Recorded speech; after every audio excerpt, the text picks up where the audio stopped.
नमस्कार, मी वैभव Malvade, financial adviser. एक सर्वे आहे डिपार्टमेंट ऑफ एज्युकेशनचा, मुलांच्या शिक्षणासंदर्भातला हा सर्वे आहे. हा सर्वे बद्दल जे ज्ञान आहे हे तुम्हाला सुद्धा ऐकायला आवडेल अशी मी आशा करतो. बघा, याच्यामध्ये असं सांगितलेलं आहे की 61% पालक लोक मुलांच्या इच्छेनुसार शिक्षण देण्यास असमर्थ आहेत. कारण 10वी-12वी पर्यंत कोणत्याही पालकांना मुलांचा खर्च हा परवडण्यासारखा आहे. पण खरी गरज कुठे पैशाची पडते तर 12वीच्या शिक्षणाच्या नंतर डिप्लोमॅटिक एज्युकेशनला तिथे खर्च जास्त असतो ना. MBBS इंजिनियर ह्या कोर्सेसला फी खूप लागते. किंवा कोणतेही डिप्लोमा कोर्स करा त्यांना फी ही आहेच आणि तिथे खर्च हा लागतोच. तर 10वी-12वीपर्यंत हा साधारण खर्च आहे, कोणताही पालक परवडू शकेल. परंतु 12वी म्हणजे उच्च शिक्षणासाठी जो खर्च लागतो तिथं पालक लोक हात टेकतात. असं मी नाही. असं कोण म्हणतं? डिपार्टमेंट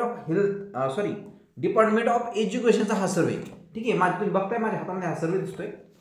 याच्यामध्ये सांगितलेलं आहे की 61% पालक लोक आहे ना अनवॉन्टेड एज्युकेशन स्वीकारतात कारण फक्त पैशामुळं.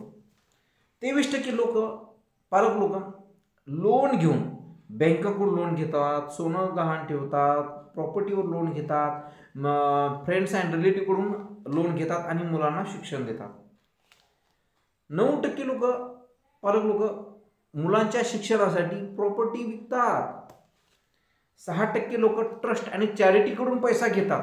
फक्त 1% पालक लोक मुलांना मनासारखं शिक्षण देण्यास आजच्या घडीला समर्थ आहेत.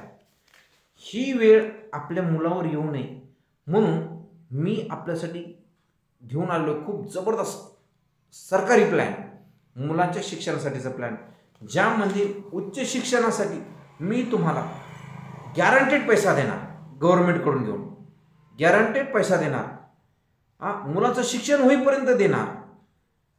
ठीक आहे, आणि वेळेवर देणार. ह्या 3 गोष्टी खूप महत्त्वाच्या आहेत. तर याच्यासाठी तुम्हाला माझ्याशी फक्त 30 मिनिटासाठी वेळ काढायचा आहे आणि माझ्याकडून जे ज्ञान आहे त्याचा तुम्हाला सल्ला घ्यायचा आहे. तुम्हाला मदत करायला मला आनंदच वाटेल. धन्यवाद.